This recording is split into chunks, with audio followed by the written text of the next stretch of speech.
പൃഥ്വിരാജിൻ്റെ I nobody എന്ന് പറഞ്ഞ സിനിമ കണ്ടു. അതിനെപ്പറ്റി നെഗറ്റീവും പോസിറ്റീവുമായിട്ടുള്ള റെസ്പോൺസ് വന്ന സമയത്ത് ഞാൻ ആ സിനിമ ഒന്ന് കണ്ടിട്ട് എനിക്ക് ഈ സിനിമ എങ്ങനെയാണ് കണക്റ്റ് ആയതെന്നുള്ള കാര്യമാണ് പറയാൻ വേണ്ടി പോകുന്നത്.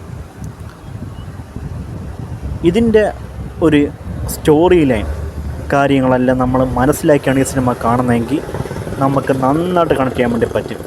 ഈ സിനിമയുടെ തുടക്കം അടിപൊളിയായിരുന്നു. ഒരു ഗംഭീര സീക്വൻസോട് കൂടിയുള്ള തുടക്കം, ആ ഒരു ഇൻസിഡൻറ്റിനെ സംബന്ധിച്ചുള്ള ഒരു ഫ്ലോ ലൈനപ്പ് ഇങ്ങനെ പോകുന്നത്, ഇതെല്ലാം ഗംഭീരമായ ഒരു മേക്കിംഗ് ആയിരുന്നു.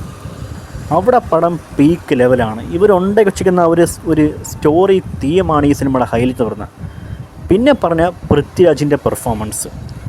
ആ കുറേ നാളായി പൃഥ്വിരാജിനെ ഈ ഒരു പാറ്റേൺ നമ്മൾ കണ്ടിട്ട്, ഇങ്ങനെയുള്ളൊരു പൃഥ്വിരാജിനെ കണ്ടിട്ട് നമുക്ക് ഒരുപാട് നാളുകളായി. അപ്പം അങ്ങനെ ഒരു കംബാക്ക് പൃഥ്വിരാജിനെ കൊടുത്തതിന് ഡയറക്ടർ ഗംഭീരമായ ഒരു സ്ക്രിപ്റ്റ് വർക്ക് തയ്യാറാക്കി വെച്ചിരിക്കുകയാണ്. പാർവതി തിരുവോത്ത് ഒരു ഡിഫറെൻറ്റ് ടൈപ്സ് ഓഫ് മാനേഴ്സ് ഉള്ള ഒരു ലേഡിയായിട്ട് അഭിനയിച്ച ഇത് ഗംഭീര പ്രകടനം വരുന്നു. ഒരു വലിയ ഹൈപ്പ് എന്നല്ലെങ്കിൽ പോലും കഥയ്ക്കും സ്ക്രിപ്റ്റിനും ചേർന്നൊരു പെർഫോമൻസാണ് പാർവതി കാണിച്ചിരിക്കുന്നത്. പിന്നെ ഈ സിനിമയിൽ കൂടെ ആ ഒരു കഥയിൽ ഒന്നുകൂടെ ഇറങ്ങുകയാണെങ്കിൽ നമ്മുടെ ഈ സമൂഹത്തിൽ കുറച്ച് നാൾക്ക് മുമ്പ് കണ്ട കുറേ ഇൻസിഡൻസും കാര്യങ്ങളൊക്കെ കൂട്ടിച്ചേർത്തുകൊണ്ട് ഈ സിനിമ തയ്യാറാക്കിയിരിക്കുന്നത്. പൃഥ്വിരാജിൻ്റെ ആ ഒരു പെർഫോമൻസിൽ ഫസ്റ്റ് ഹാഫ് സമയത്താണെങ്കിൽ അദ്ദേഹം ഒരുപാട് സ്ഥലത്ത് നാണം മാനം കിടന്നിട്ടുള്ള ഒരു സമയത്ത് എനിക്ക് നമുക്ക് ഈ ഇടയ്ക്ക് ആത്മഹത്യമുള്ള ദീപക് എന്നൊരു പയ്യനില്ലേ, ആ ഒരു പയ്യൻ്റെ ഒരു കാര്യം ഓർമ്മ വന്ന് ആ സമയത്ത് എന്ത് പ്രശ്നം വന്ന് നമ്മൾ അതിനെ നേരിടാൻ വേണ്ടി പഠിക്കണം. ഇല്ലായ്മയും പരാജയവും അപമാനവും കാര്യങ്ങളും നമ്മൾ നേരിടാൻ വേണ്ടി പഠിക്കണം. പഠിച്ച് മുന്നേറിപ്പോയാൽ മാത്രമേ ഒരു ലൈഫിൽ നമ്മൾ സെറ്റ് ആകത്തുള്ളൂ എന്നുള്ള പാഠം ഇതൊക്കെ ഉണ്ട്. അങ്ങനെ ഉള്ള ഒരുപാട് കാര്യങ്ങൾ. പിന്നെ ഈ ഒരു കൊല്ലത്തൊരു കുട്ടീനെ തട്ടിക്കൊണ്ടുപോയില്ലേ ഓയൂര്, ആ ഒരു ടൈപ്പ് ഓഫ് സംഭവത്തിൻ്റെയൊക്കെ ഒരു ഇൻസിഡൻസും കാര്യങ്ങളൊക്കെ ഉൾപ്പെടുത്തി ഒരു പാറ്റേൺ ഇങ്ങനെ പോകുന്നുണ്ട്. അങ്ങനെ നമ്മുടെ സമൂഹത്തിൽ നടന്ന സംഭവങ്ങളൊക്കെ എലമെൻ്റ് എടുത്താൽ വേറെ രീതിക്കാക്കി ഒരു സ്ക്രിപ്റ്റ് വർക്കിൽ ഉൾപ്പെടുത്തിയിട്ടുള്ള എനിക്ക് കണ്ട സമയത്ത് എനിക്ക് ഭയങ്കരമായിട്ട് കണ്ടു ചെയ്യാൻ വേണ്ടി പറ്റി. പിന്നെ ഈ സിനിമേനെ മറ്റൊരു രീതിക്ക് പറഞ്ഞാൽ റോബിൻ ഹുഡ് എന്നൊരു സിനിമയുണ്ട് പൃഥ്വിരാജിൻ്റെ.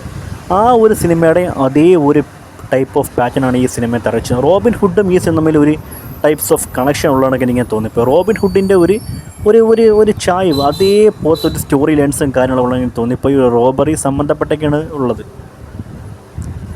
ഇതിൽ ഹക്കീം ഷായുടെ പെർഫോമൻസ് എടുത്ത് പറഞ്ഞൊരു കാര്യമാണ്. ഹക്കീം എന്ന് പറഞ്ഞ ആ ഒരു ആക്ടർ ഗംഭീര പ്രകടനം വരുന്നു. പിന്നെ നമ്മൾ അശോകൻ്റെ പെർഫോമൻസും സൂപ്പറായിരുന്നു. ഒരു സെക്കൻഡ് ഹാഫിലേക്ക് എത്തുമ്പോൾ കൂടെ കുറേ റിവ്യൂവേഴ്സൊക്കെ പറഞ്ഞ് അവർക്ക് അങ്ങ് പിടിച്ചില്ല, ഗ്രാഫ് തന്നൊക്കെയുള്ള കാര്യങ്ങളൊക്കെ. അവിടെ നമ്മൾ സ്റ്റോറി ലൈൻ ചെക്ക് ചെയ്യണം, അത് മനസ്സിലാക്കി നമ്മൾ കാണണം, ആ എടുത്തുന്ന രീതി നമ്മൾ മനസ്സിലാക്കണം. അങ്ങനെ കണ്ട് നമുക്കെല്ലാം കണക്ട് ചെയ്യാൻ വേണ്ടി പറ്റും. എന്നെ അപേക്ഷിച്ച സിനിമ ഒരു ത്രില്ലിങ് സിനിമയായിരുന്നു. ഒരു മണി ഹേസ്റ്റ് കാര്യങ്ങളൊക്കെ ഉള്ള ത്രില്ലിങ് സിനിമയായിരുന്നു. ഇതിൻ്റെ സ്ക്രിപ്റ്റ് വർക്കും പൃഥ്വിരാജിൻ്റെ ഈ ഒരു പെർഫോമൻസാണ് ഈ സിനിമയുടെ ഹൈലൈറ്റ് എന്ന് പറഞ്ഞു കഴിഞ്ഞാൽ. സൂപ്പറായിരുന്നു. ട്വിസ്റ്റും ടേൺ ഓവറും ഒരുപാടുണ്ട്. പിന്നെ ഈ ഒരു മെയിൻ ഇൻസിഡൻറ്റ് അത് പാർവതിക്ക് അറിയാൻ വേണ്ടി പറ്റുമോ, പാർവതി അറിയുമോ എന്നുള്ള കാര്യങ്ങളോട് ചോദിച്ചിട്ടും കണക്ക് ഇവിടെ നിൽക്കുകയാണ്. ഇതും കൂടെ ചിന്തിക്കേണ്ട കാര്യങ്ങളൊക്കെ ഉണ്ട്. ഒരു 2.25 മണിക്കൂർ ഈ സിനിമയുടെ സ്റ്റോറി ലൈന് നമ്മൾ നോക്കുകയാണെങ്കിൽ പടം നമുക്ക് ഇഷ്ടപ്പെടുന്നുള്ള കാര്യം പറഞ്ഞുകൊണ്ട് ഇത്രയുള്ളൂ എനിക്ക് പറഞ്ഞിട്ട്. ഐ നോബഡി എന്ന് പറഞ്ഞ ഈ ഒരു സിനിമ നിങ്ങളുടെ ചുറ്റുവട്ടത്ത് എത്തിയിട്ടുണ്ടെങ്കിൽ നിങ്ങൾ മസ്റ്റായിട്ട് പോയി കാണാൻ വേണ്ടി ശ്രമിക്കുക. അത്രയ്ക്കൊരു ഗംഭീര പടമാണ് ഈ ഒരു സിനിമ. ഇത്രയുള്ളൂ പറയാനായിട്ട്.